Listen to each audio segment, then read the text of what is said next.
సిద్దిపేటలో బీఆర్ఎస్ మాజీ మంత్రి హరీష్ రావు మాట్లాడుతున్నారు. లైవ్ లో చూద్దాం. నాయకులకు ముఖ్యంగా చిన్నకోడూరు మండల రైతులకు మా తమ్ముడు పాల సాయిరాం గారికి గౌరవ సర్పంచులు గౌరవ రైతు సోదరులు అక్కా చెల్లెళ్ళు మీడియా మిత్రులు అందరికీ పేరు పేరున నమస్కారం తెలియజేస్తా ఉన్నా.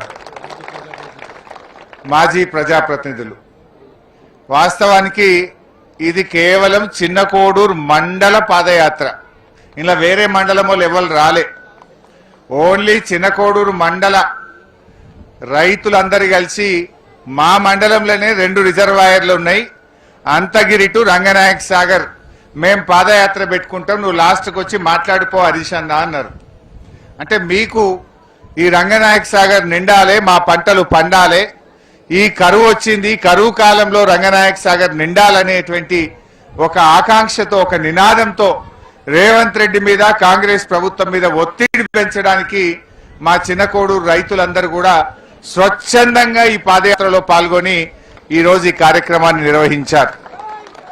నిజానికి 15 కిలోమీటర్ల ఈ పాదయాత్ర మీరంతా రైతు బిడ్డలు కనుక సాయంత్రం దాకా నడుస్తారనుకున్నా కానీ మధ్యాహ్నంకే నడిచేసారు ఫుల్ స్పీడ్లా. కష్టం చేసే బిడ్డలు కనుక రైతు బిడ్డలు కనుక 8 గంటలకు వెళ్ళిండ్రు, 3:00కల్లా ముట్టేసిండ్రు.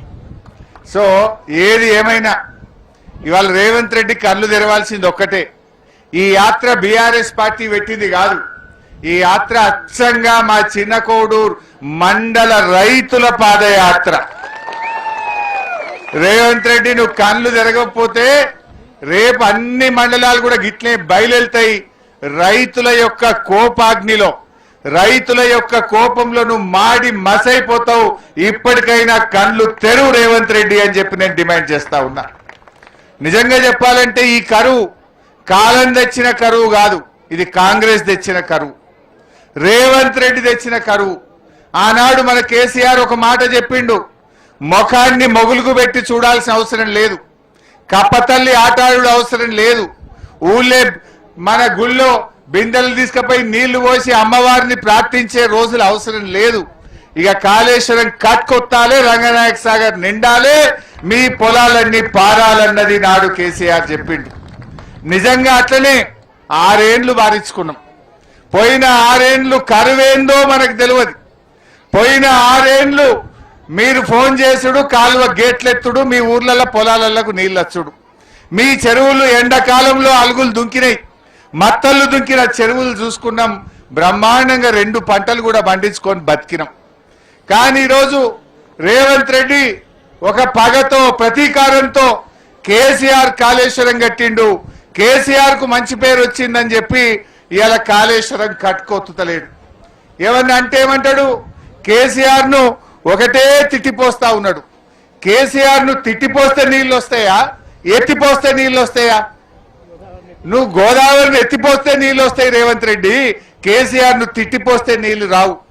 నువ్వు కేసీఆర్ ను తిడితే నీ మనసు ఆనందపడుతుందేమో, కానీ రైతుల మనసులు ఉసూరుమంటున్నాయి, రైతుల గుండెలు ఆగిపోతా ఉన్నాయి. తిట్టుడాపు, కట్క ఒత్తి మోటార్లలో నీళ్లు పోయించు రేవంత్ రెడ్డి అని చెప్పి మేము కోరుతా ఉన్నాం. ఇవాళ రేవంత్ రెడ్డి నీళ్లు ఒడిసిపెట్టవా అంటే కిందికి ఇడిచిపెడతా ఉన్నాడు.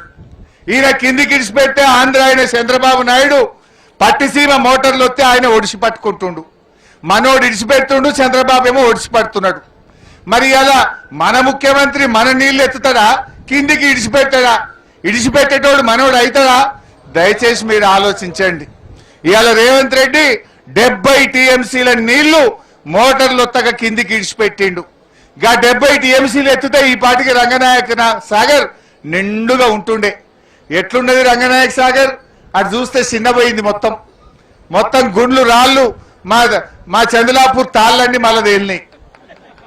ఒకప్పుడు నిండుగా ఉండే రంగనాయక సాగరు ఇవాళ చిన్నపోయింది.